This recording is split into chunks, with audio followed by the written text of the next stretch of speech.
Hoy, lahat! Isasama ko kayo sa isang mabilis na paglalakbay sa kasaysayan ng isang lugar na higit pa sa semento bakal. Ito ang San Juanico Bridge. Balikan natin ang nakaraan.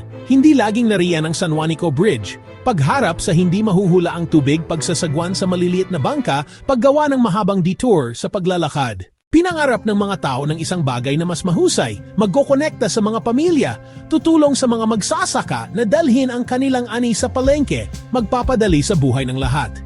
Nagsimula ang konstruksyon noong huling bahagi ng 1950s, pagkatapos na makakuha ng suporta ng gobyerno.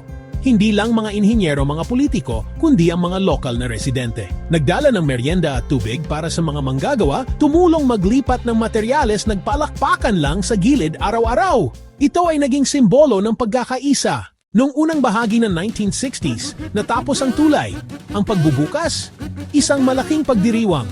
Bayan na buhay, musika, kainan, laro sa kalye. Mga matatanda, proud ng unang tumawid. Hindi lang lumang bagay, mga festival, mga parada romantikong paglalakad sa paglubog ng araw.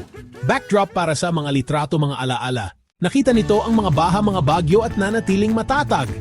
Tuwing tatawid ako, naalala ko, hindi lang shortcut ito ay buhay na bahagi ng kasaysayan.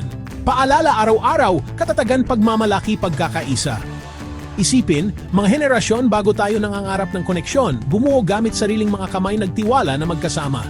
Yan ang kuwento ng San Juanico Bridge, hindi lang bato, kundi mga pangarap at diwa ng komunidad. Salamat sa pakikinig at manatiling proud sa pinanggalingan ninyo.